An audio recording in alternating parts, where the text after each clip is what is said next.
नमस्कार दोस्तों, मैं सुप्रिया स्वागत करती हूँ आपका डिकोड एग्जाम के डेली करंट अफेयर की क्लास में।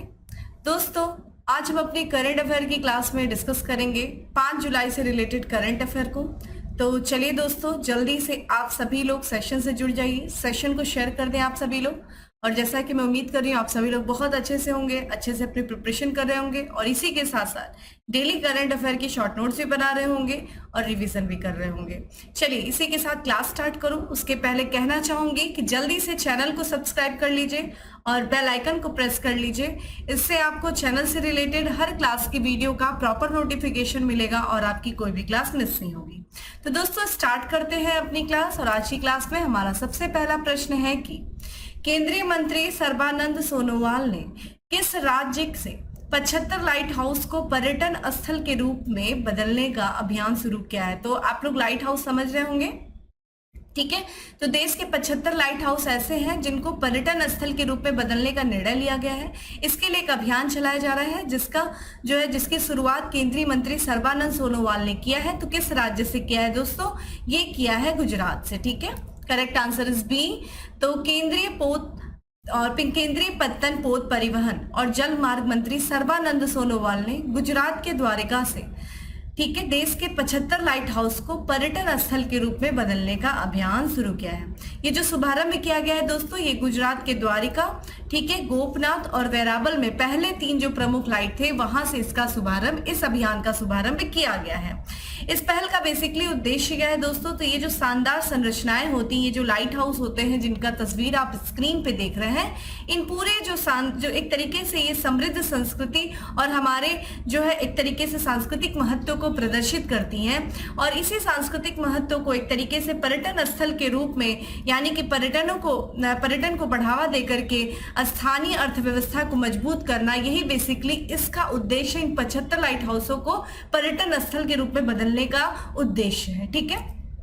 ये नई विकसित जो किए गए लाइट हाउस हैं उसमें क्या किया जाएगा दोस्तों? कई तरह के पर्यटन सुविधाएं होंगी, जैसे कि उसमें संगीत में फुहारे लगेंगे, संग्रहालय म्यूजियम होगा, सेल्फी पॉइंट भी होगा। जैसे कि आपको पता ही है आजकल सारे लोग सेल्फी के लिए बिल्कुल ही क्रेजी होते हैं, तो सेल्फी पॉइंट भी वहां पे होगा। बेसिकली आप जाएंगे, अपनी सेल्फी लेंगे और अपने, ठीक है, जो भी सोशल मीडिया साइट आप यूज करते हैं वहां पे इसको लगाएंगे।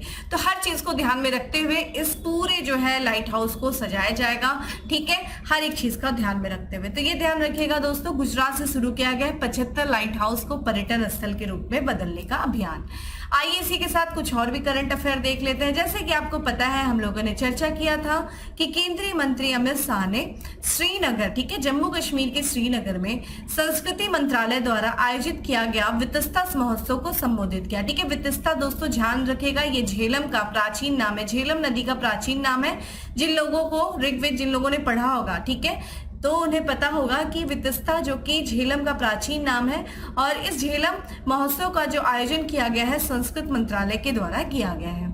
वहीं केंद्रीय युवा कार्यक्रम और खेल मंत्री अनुराग सिंह ठाकुर ने बीएसएफ परिसर जालंधर में नवनिर्मित अत्याधुनिक बीएसएफ हॉकी टर्फ ग्राउंड का उद्घाटन किया है। केंद्रीय मंत्री अश्विनी वैष्णव ने सिक्किम के लिए डाक विभाग का, ठीक है, डाक विभाग का एक अनूठा कवर गो ग्रीन गो ऑर्गेनिक लॉन्च किया है, ठीक है। तो डाक विभाग का ये अनूठा कवर है जिसका नाम है गो ग्रीन गो ऑर्गेनिक, ठीक है, ध्यान रखिएगा, पहला ऑर्गेनिक स्टेट भी सिक्किम ही था। चलिए दोस्तों, अगले प्रश्न की बात करते हैं, जो कि अभी हाल की बात करें कि टीएस सिंह देव किस राज्य के प्रथम उप मुख्यमंत्री बने हैं? तो टीएस सिंह देव जो है ये किस राज्य के उप मुख्यमंत्री बने हैं दोस्तों? ध्यान रखिएगा, ये बने हैं छत्तीसगढ़ के। चलिए कमेंट बॉक्स में आप मुझे आंसर करें कि उप मुख्यमंत्री क्या ये एक संवैधानिक पद है, यानी कि संविधान में क्या इसकी उल्लेख किया गया है, या फिर ये गैर संवैधानिक पद है? कमेंट बॉक्स में आप मुझे आंसर करें। चलिए देखते हैं, टीएस सिंह जो कि छत्तीसगढ़ के मुख्यमंत्री बने हैं, ठीक है, उप मुख्यमंत्री बने हैं, ठीक है। तो इनकी जो नियुक्ति की गई है दोस्तों, वो कांग्रेस पार्टी के जो अध्यक्ष हैं मल्लिकार्जुन खड़गे, उनके द्वारा जो है छत्तीसगढ़ के उप मुख्यमंत्री के रूप में टीएस सिंह देव को ठीक है नियुक्त किया गया है। जैसा कि आपको पता है 2018 के छत्तीसगढ़ के चुनाव में दोस्तों कांग्रेस विजयी थी और इसी दौरान जो है इसमें देखा जाए चुनाव जीता था कांग्रेस ने। उसके बाद देखा जाए भूपेश बघेल और टीएस सिंह के बीच में मुख्यमंत्री बनने को लेकर के काफी तनातनी थी, क्योंकि दोनों ही बहुत बड़े दावेदार थे इस पद के लिए। तो ये निर्णय उस समय लिया गया था कि 2.5 साल के लिए, ठीक है, भूपेश बघेल जो है मुख्यमंत्री रहेंगे। उसके बाद 2.5 साल के लिए टीएस सिंह देव जो है वो क्या है, मुख्यमंत्री बनेंगे। लेकिन ऐसा हो नहीं सका, लेकिन अब जाकर के जो है उनको उप मुख्यमंत्री के रूप में नियुक्त किया गया है। जो 2018 का चुनाव हुआ था उसमें छत्तीसगढ़ में कांग्रेस ने देखिए 90 सीटों में से लगभग 68 सीटें जो है जीत करके वापसी ली थी। और दोनों ही जो है दोनों ही शीर्ष पदों के लिए कौन, दोनों भूपेश बघेल और टीएस सिंह देव जो है दावेदारी पेश कर रहे थे मुख्य पद के लिए, मुख्यमंत्री पद के लिए। ठीक है, बात कर लेते हैं छत्तीसगढ़ की दोस्तों। छत्तीसगढ़ जो कि किससे अलग हुआ है दोस्तों, मध्य प्रदेश से अलग होकर के एक अलग राज्य बना है। आप मुझे बताइए कि किस डेट को जो है, किस डेट को छत्तीसगढ़ अलग हुआ था मध्य प्रदेश से। छत्तीसगढ़ पूरी तरीके से ध्यान रखेगा लैंडलॉक्ड है, इसकी कोई भी अपनी सामुद्रिक सीमा नहीं है। और ये झारखंड से, उत्तर प्रदेश से, मध्य प्रदेश से, महाराष्ट्र से, तेलंगाना से और आंध्र प्रदेश से, उड़ीसा से अपनी सीमा को साझा करता है। उत्तर प्रदेश की राजधानी दोस्तों रायपुर है और यहाँ के जो राज्यपाल गवर्नर हैं वो विश्व भूषण हरिचंद्र हैं। और भूपेश बघेल जो है वो यहाँ के मुख्यमंत्री हैं। ठीक है, इसी के साथ हम लोगों ने ये भी देखा अभी चर्चा में कि जो महाराष्ट्र में, ठीक है, एकनाथ शिंदे के नेतृत्व में जो पार्टी है वहां पे नए एक उप मुख्यमंत्री बनाए गए हैं। कौन दोस्तों, अजीत पवार। अजीत पवार राष्ट्रीय कांग्रेस पार्टी के नेता थे जिन्होंने भी हाल ही में महाराष्ट्र के उप मुख्यमंत्री के रूप में तौर पे इन्होंने शपथ लिया है। वहां पे पहले से ही भारतीय जनता पार्टी के जो नेता है दोस्तों देवेंद्र फडणवीस, वो पहले से ही वहां पे उप मुख्यमंत्री के तौर पर काम कर रहे थे और ये दूसरे उप मुख्यमंत्री के तौर पर नियुक्त हुए हैं। कौन दोस्तों, अजीत पवार, जो कि राष्ट्रीय कांग्रेस पार्टी के ये नेता थे। ठीक है, और वहां के देखिए ये है एकनाथ शिंदे दोस्तों, जो कि महाराष्ट्र के मुख्यमंत्री हैं। ठीक है, कमेंट बॉक्स में आंसर करिए कि महाराष्ट्र के गवर्नर कौन है। ठीक है, राज्यपाल कौन है महाराष्ट्र के, आप मुझे कमेंट बॉक्स में आंसर करें। अगला प्रश्न है दोस्तों जो कि स्पोर्ट्स से रिलेटेड है। अगले प्रश्न की तरफ दोस्तों बढ़ते हैं। अगला प्रश्न है हमारा कि 132वें डूरंड कप टूर्नामेंट का आयोजन किस शहर में होगा। ठीक है, तो डूरंड कप जो कि फुटबॉल से संबंधित है, डूरंड कप इस टूर्नामेंट का जो आयोजन है 132वां इस साल किया जाएगा किस शहर में दोस्तों, तो पश्चिम बंगाल की राजधानी कोलकाता में।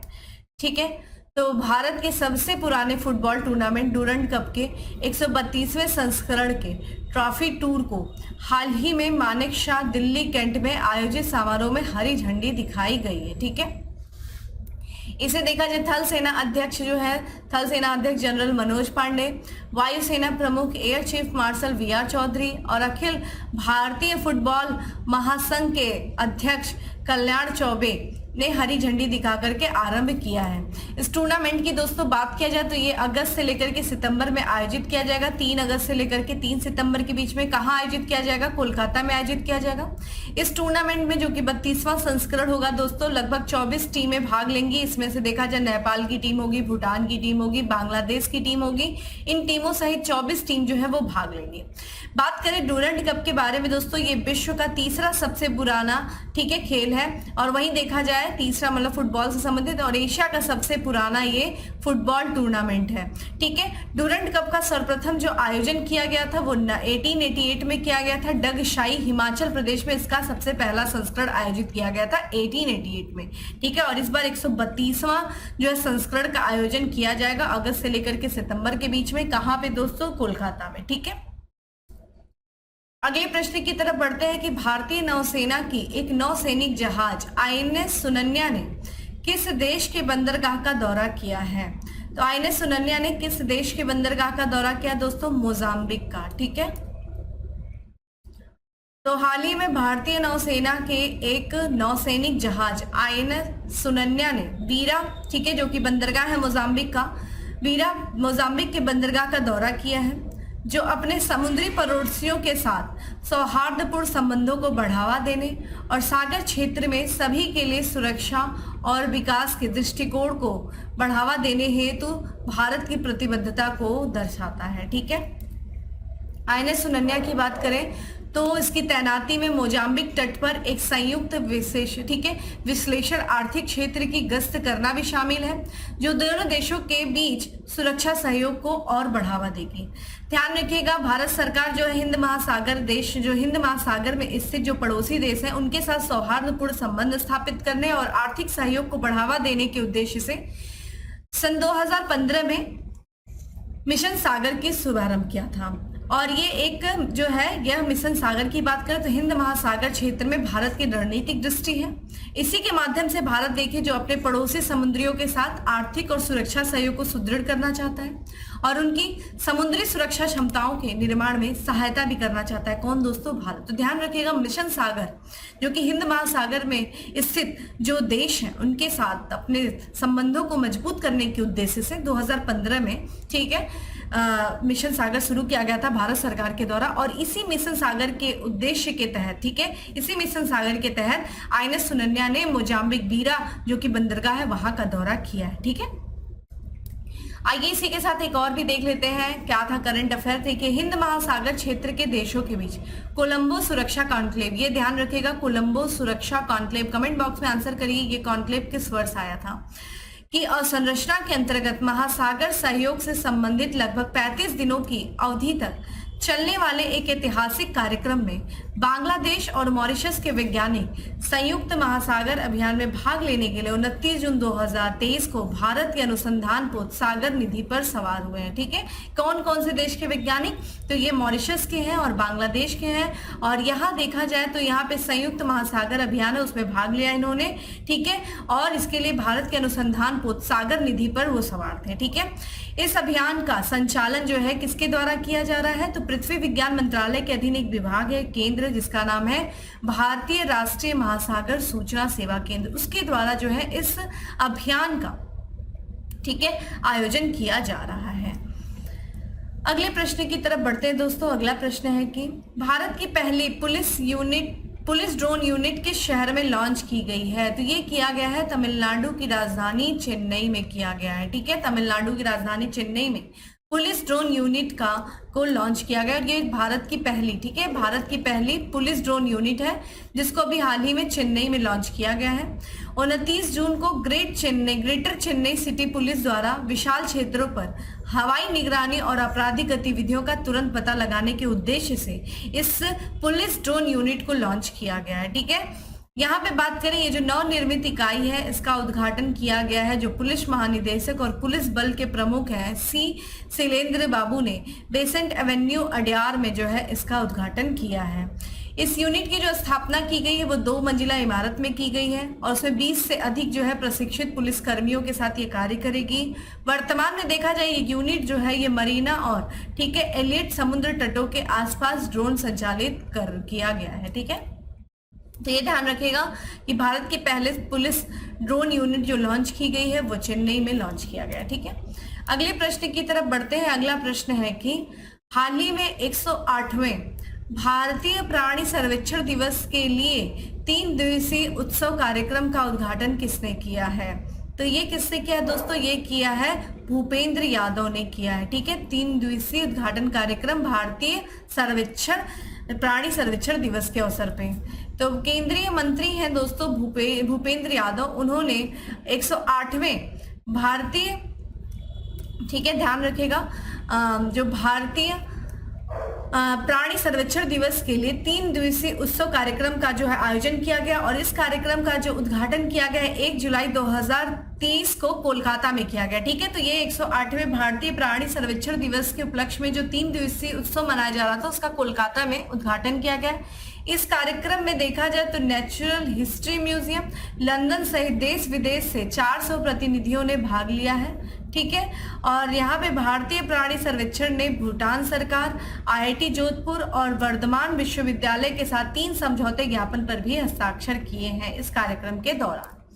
यहाँ पे भारतीय प्राणी सर्वेक्षण की स्थापना की बात किया जाए तो 1 जुलाई 2016 को जो है भारतीय प्राणी सर्वेक्षण की स्थापना की गई थी जिसको 108 वर्ष पूरे हो गए।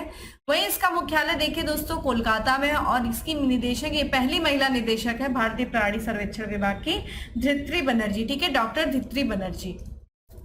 अगला प्रश्न है कि हाल ही में भारत के पहले स्वदेशी रूप से विकसित परमाणु ऊर्जा रिएक्टर का वाणिज्यिक परिचालन किस राज्य में शुरू किया गया है? तो ये ध्यान रखिएगा, स्वदेशी रूप से विकसित है ये परमाणु ऊर्जा रिएक्टर, और इसका वाणिज्यिक परिचालन जो शुरू किया गया है दोस्तों, वो गुजरात में शुरू किया गया है। ठीक है, तो देखिए वहां पे एक परमाणु ऊर्जा है काकरापार, कई बार एग्जाम में आपसे पूछा गया है कहेगा काकरापार। तो काकरापार जो परमाणु ऊर्जा परियोजना है, इसमें भारत के पहले स्वदेशी रूप से विकसित 700 मेगावाट, ध्यान रखिएगा कितने मेगावाट, 700 मेगावाट परमाणु ऊर्जा रिएक्टर का वाणिज्यिक परिचालन शुरू किया गया है। वर्तमान में इस यूनिट का जो कुल उत्पादन है वो 90% पर काम कर रही है। इसका जो विकास किया गया है दोस्तों, वो nuclear power corporation of India limited के द्वारा इसका विकास किया गया। तो ध्यान रखिएगा यहाँ पे आपकी दो चीजें इंपॉर्टेंट है, एक तो काकरापार परमाणु जो ऊर्जा कहाँ पे है, ये गुजरात में है, और यहीं पे जो कि भारत के पहले स्वदेशी रूप से विकसित 700 मेगावाट के परमाणु ऊर्जा रिएक्टर का वाणिज्यिक परिचालन शुरू किया गया। बहुत ही इंपॉर्टेंट है दोस्तों, इस क्वेश्चन को स्टार कर लीजिएगा। ठीक है, बात कर लेते हैं nuclear power corporation of India limited का जो मुख्यालय दोस्तों वो मुंबई में है। ठीक है, अगले प्रश्न की तरफ बढ़ते हैं कि निम्नलिखित में से किस मंत्रालय द्वारा बाल संरक्षण, सुरक्षा और बाल कल्याण पर क्षेत्रीय संगोष्ठी आयोजित की गई है? ठीक है, तो ये किया गया है महिला एवं बाल विकास मंत्रालय के द्वारा। तो यहाँ पे अगर हम बात करें तो 2 जुलाई को महिला एवं बाल विकास मंत्रालय द्वारा बाल संरक्षण और सुरक्षा और बाल कल्याण पर क्षेत्रीय संगोष्ठी का आयोजन किया गया है। ठीक है, इस आयोजन में जो हिमाचल प्रदेश, पंजाब, हरियाणा, उत्तराखंड, उत्तर प्रदेश, केंद्र शासित प्रदेश दिल्ली, चंडीगढ़, ठीक है यहाँ देखिए गलत लिखा है, चंडीगढ़, जम्मू कश्मीर और लद्दाख ने भाग लिया है इस पूरे क्षेत्रीय संगोष्ठी में। ठीक है, इसमें बात करें इस कार्यक्रम में बाल विकास कल्याण समितियों, किशोर न्याय बोर्ड, ग्राम बाल संरक्षण समिति के सदस्यों, आंगनवाड़ी कार्यकर्ताओं के 200 से अधिक प्रतिनिधियों ने क्या किया दोस्तों, भाग लिया है। यह बाल संरक्षण, सुरक्षा और कल्याण मुद्दों के बारे में जागरूकता बढ़ाने के लिए आयोजित होने वाली क्षेत्रीय संगोष्ठियों की श्रृंखला का हिस्सा है।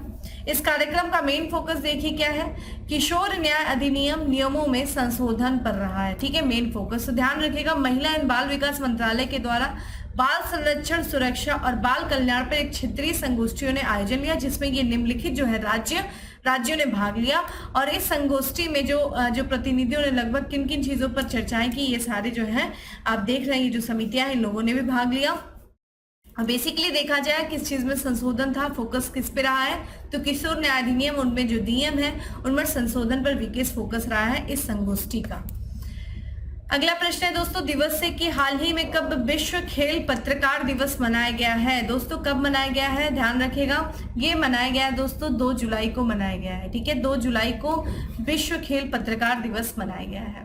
ठीक है, तो यहाँ पे देखिए प्रत्येक वर्ष जो है 2 जुलाई को विश्व खेल पत्रकार दिवस, वर्ल्ड स्पोर्ट्स जर्नलिस्ट डे मनाया जाता है।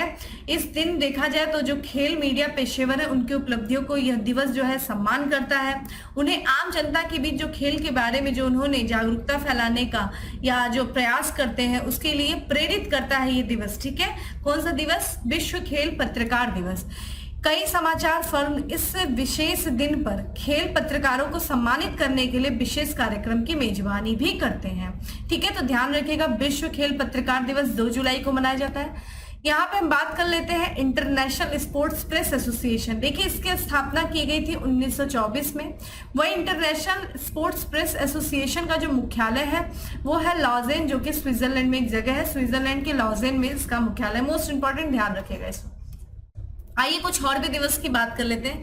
देखिए हर साल जो है वर्ल्ड यूएफओ डे मनाया जाता है। कब मनाया जाता है, 2 जुलाई को मनाया जाता है। ये दुनिया भर के जो व्यक्तियों के लिए अज्ञात फ्लाइंग ऑब्जेक्ट के पेचीदा दायरे में जाने के लिए एक मंच के रूप में कार्य करता है। ठीक है, तो 2 जुलाई को विश्व यूएफओ दिवस मनाया जाता है। वहीं देखा जाए, देखिए हर 3 जुलाई को अंतर्राष्ट्रीय प्लास्टिक बैग दिवस मनाया जाता है। किस उद्देश्य से, तो जो पर्यावरण पर डिस्पोजेबल प्लास्टिक बैग है उसके जो हानिकारक प्रभाव होते हैं दोस्तों, उसके प्रति लोगों को जागरूक करने के लिए 3 जुलाई को, ठीक है, international plastic bag free day मनाया जाता है। वहीं अगली बात करें तो यहाँ पे देखिए हर 1 जुलाई को नेशनल चार्टर्ड अकाउंट्स डे मनाया जाता है। ठीक है, तो किसने यहाँ पे institute of chartered accountant of India की स्थापना के उपलक्ष्य में, ठीक है, 1 जुलाई को उसकी स्थापना हुई थी, जिसके बाद से 1 जुलाई को नेशनल चार्टर्ड अकाउंटेंट डे जो है वो सेलिब्रेट किया जाता है 1 जुलाई को। तो ये विभिन्न दिवस है जिनको हम लोगों ने देखा दोस्तों। अब बात करते हैं आज के लास्ट क्वेश्चन की कि निम्न में से किस राज्य ने इलेक्ट्रॉनिक निर्यात में शीर्ष स्थान हासिल किया है। तो इलेक्ट्रॉनिक निर्यात में शीर्ष स्थान हासिल करने वाला जो राज्य है दोस्तों वो है तमिलनाडु। तो अभी हाल ही में जो फाइनेंशियल ईयर यानी कि वित्त वर्ष जो मार्च 2023 में समाप्त हुआ है, ठीक है, तो उसे जो है उस पे जो फाइनेंशियल ईयर था उसके लिए भारत सरकार द्वारा एक निर्यात आंकड़ा जारी किया गया और इस आंकड़े के अनुसार देखा जाए तमिलनाडु जो फाइनेंशियल ईयर 2023 में इलेक्ट्रॉनिक सामानों का भारत का प्रमुख निर्यातक बन गया इलेक्ट्रॉनिक सामानों का, जिसमें उसने देखा जाए कितने उसका जो निर्यात है वो 5.37 बिलियन अमेरिकी डॉलर जो है वो हो गया है।